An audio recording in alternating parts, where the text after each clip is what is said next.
ಕರ್ನಾಟಕದಲ್ಲಿರ್ತಕ್ಕಂಥ ಹೋರಾಟಗಾರರಿಗೆ ನಮಸ್ಕಾರ. ವಿಷಯ ಏನಪ್ಪ ಅಂದರೆ,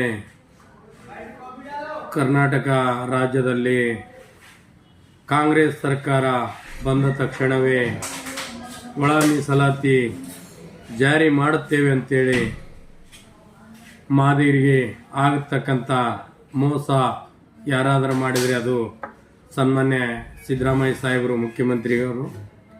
ಯಾಕಂದರೆ ನಮ್ಮ ನಾಡಿನ ದೊರೆಯಾದಂಥ ಮುಖ್ಯಮಂತ್ರಿಯವರು ಈ ಕೂಡಲೇ ಒಳ ಮೀಸಲಾತಿ ಜಾರಿ ಮಾಡಬೇಕು. ಇಲ್ಲಾಂದರೆ ಮಾದಿಗರಿಗೆ ಹೋರಾಟ ಮಾಡ್ರಿ ಅಂತೇಳಿ ನಮಗೆ ಕೆಲಸ ಕೊಟ್ಟಂಗೆ ಆಗ್ತದ.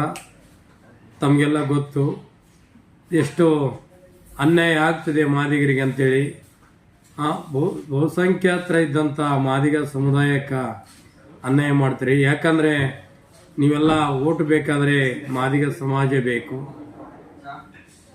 ಮತ್ತು ಗೆದ್ದ ಮೇಲೆ ನಿಮಗೇನು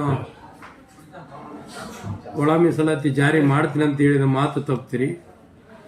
ನಮ್ಮಣ್ಣ ಸಿದ್ದರಾಮಯ್ಯಣ್ಣ ಈ ಸಂದರ್ಭದಲ್ಲಿ ನಿಮಗೆ ಸುಳ್ಳಿನ ಸಿದ್ದರಾಮಯ್ಯಣ್ಣ ಅಂತ ಹೇಳಬೇಕು.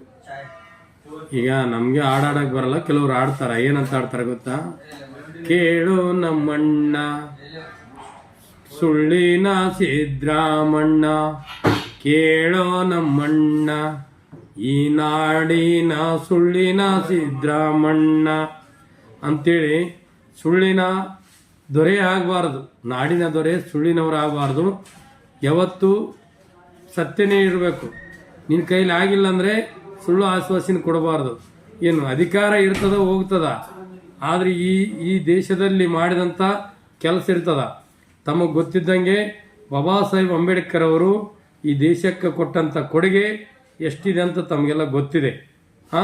ನೀವು ಈ ರಾಜ್ಯದಲ್ಲಿ ಕರ್ನಾಟಕದಲ್ಲಿ ದೇಶ ಇರಲಾರ್ದಂಥ ಅತಿ ಎತ್ತರದ ಪ್ರತಿಮೆ ಬಾಬಾ ಸಾಹೇಬ್ ಅಂಬೇಡ್ಕರ್ ಅವರ ಪ್ರತಿಮೆ ಮಾಡ್ತೀನಿ ಅಂತ ಹೇಳ್ತೀರಿ.